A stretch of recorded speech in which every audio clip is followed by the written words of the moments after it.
그 증인은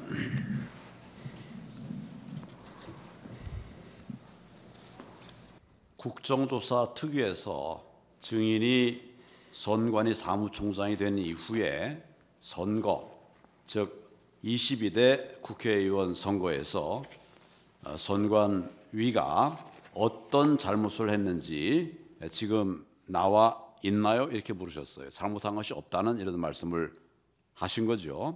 22대 총선에서는 아무 문제가 없었다고 생각하십니까? 아닙니다. 선거관리에 대한 하자가 열 몇 건 정도 발생했습니다. 예를 들어서 공직선거법 제 157조, 158조 뭐 잘 아실 거예요. 투표관리관은 투표 용지를 교부함에 있어서 사인, 즉 개인 도장을 찍게 되어 있는 것은 잘 아시죠? 법상 그렇습니다. 법상 그렇죠. 그런데 지금 선관위에서는 투표관리관 개인 도장을 사용하지 않고 있는 것도 잘 아시죠? 규칙으로 인사날이 할수록 인사날이로 가름할 수 있도록 해놨습니다. 법에 정해져 있는 것을 규칙으로 바꿀 수 있습니까? 법에 명백하게 그러니까 법 취지 자체에 위반되지 않는다고 법원이나 헌재에서 결정이 났습니다. 법에 명백하게 투표관리관의 사인, 개인의 도장을 찍도록 돼 있어요. 그걸 규칙으로 바꿀 수 있습니까? 실질적으로 이 행정적인 절차에 관한 규정이라고 봐서 법원이나 헌재에서 이에 대해서 불법이 아니라고 지금 판단이 났습니다. 이 사안은. 법의 규정을 가사 판결이 났다 하더라도 마음대로 바꿀 수 없는 거예요. 법은 살아있는 겁니다. 결국은 대법원 판결하고 헌재의 결정을 부인하시는 것밖에 안 되는 겁니다. 그 주장은. 법이 우선입니까? 판결이 우선입니까? 법의 해석 권한은 법원, 헌재에서 갖고 있습니다. 명백하게 이 조항에 대해서 개선되지는 않았죠. 규칙은 그대로 있고요. 22대 국선 때도 법대로 해달라는 요청이 있었는데 제가 현실적인 여건을 고려할 때 도저히 법대로는 못하는 그 상황이라고 판단을 해서 규칙에 따랐습니다. 그리고 제 개인적인 소신은 법률이 규칙에 따라서 개정돼야 된다고 생각합니다. 개정되기 전에는 법을 따라야 되는 거죠. 또 말씀드리지만 두 번째 그렇게 얘기를 질문하겠습니다. 하면 대법원 판결과 헌재를 부정하시는 내용이 되고 실제적으로 그 법률 해석에 대한 최종적인 유권 권한은 대법원에 있습니다. 그런데 대법원에서 헌재에서 유권 해석을 해줬는데도 불구하고 법률 해석을 개인적으로 하시면서 이게 잘못됐다고 말씀을 하시면 제 입장에서는 드릴 말씀이 없습니다. 제가 해석하는 게 아니라 법 조항을 말씀드린 거예요. 법 조항에 맞지 않게 지금 말씀하신 대로 규칙으로 바꿨다고 그러잖아요. 절차적인 둘째 질문을 말씀드리겠습니다. 네. 중앙선관위원회의 공식 홍보 영상 내용을 보면 종이가 원상태로 회복하는 기능이 적용된 특수 재질 사용이라고 적혀 있습니다. 이게 지금도 그렇게 되어 있습니까? 지금 제가 보고 받기에는 원상 회복 용지? 뭐죠? 명확하게 선관에서 발표한 것은 그런 원상태로 네. 회복되는 기능이 적용된 특수 재질 용지. 네.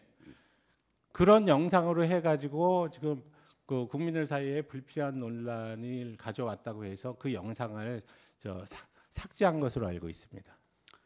최근에 이제 그 영상을 내렸다 이런 얘기시죠? 네. 왜 내렸습니까? 지금 말씀드린 국민에게 불필요한 오해를 가져온다.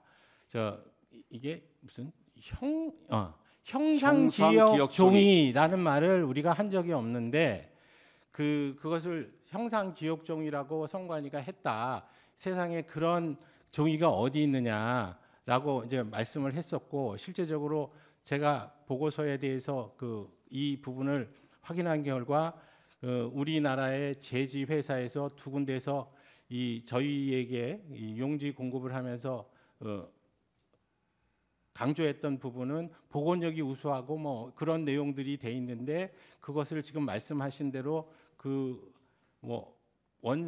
뭐라고 처음에 우리가 했다는 거죠? 그 형상 기억종이라고 얘기했고 아니. 제가 여쭤보기는 종이가 원 상태로 회복되는 네. 기능이 적용된 특수 재질 사용.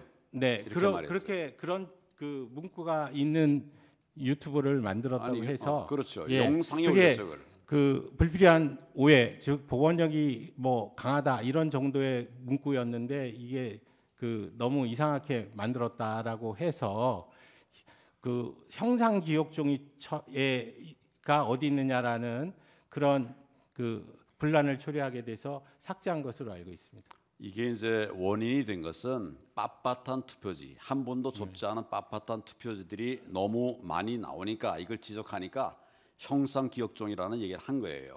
지금 우리 사무총장께서는 한 번도 접어본 적이 없는 빳빳한 투표지가 재검표나 또는 개표 현장에서 나오는 것이 가능하다고 생각하십니까? 이건 역시 똑같이 21대 그 국선의 선거 소송에서 다뤄졌던 주제고요.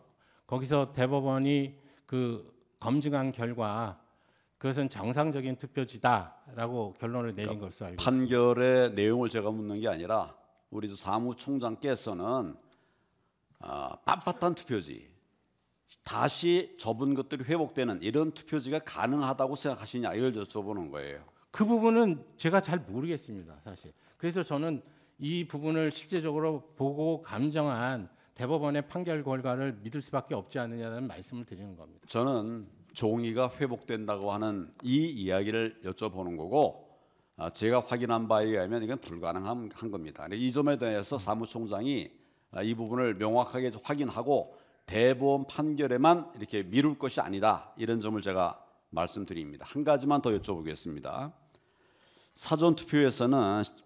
사전투표소에서는 CCTV를 가리게 돼 있습니까?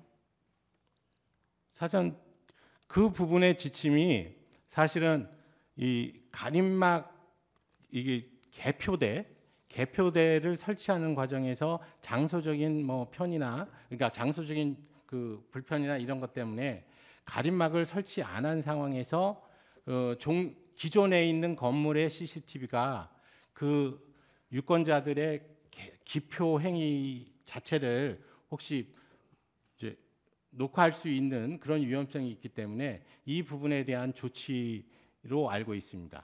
당일 투표에서도 CCTV를 가립니까?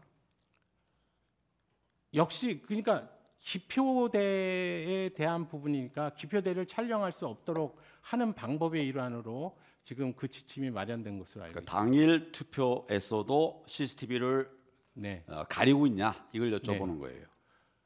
지금 말씀드린 대로 기표대를 촬영할 수 있는 CCTV가 있으면 이걸 못하게 할 필요가 있으니까 그걸 가릴 수밖에 없죠. 이 사무총장께서 좀 잘못 알고 계시는 것입니다. 지금 아예 선관위 지침으로 당일 투표소에서는 CCTV를 가리질 않아요. 근데 사전 투표소에서만 CCTV를 가린다. 이 점을 한번 명확하게 제가 다시 그러면 확인은 해보겠지만 네. 저는 그 지침을 그렇게 해석을 안 했었고 제가 그런 지침을 내린 적도 없습니다. 아니 이거는 사전 투표와 본 투표가 다를 이유가 없고요. 이거는 이 부분은 기표하는 그 과정이 녹화가 되지 않도록 하는 조치의 일환입니다. 첫째로 그거 왜 녹화 안 되게 합니까? 둘째로 제가 명확하게 확인하고 얘기하는 거예요. 당일 투표에서는 가리질 않아요. 근데 사전 투표에서는 가립니다. 한번 확인해 보시고 나중에 답변을 해 주시기를 바랍니다. 이건 제가 명확한 사실을 갖고 얘기하는 거니까 이게 둘 다 가린다. 이건 거짓말입니다. 그 정도 이 점을 참조하십시오. 네.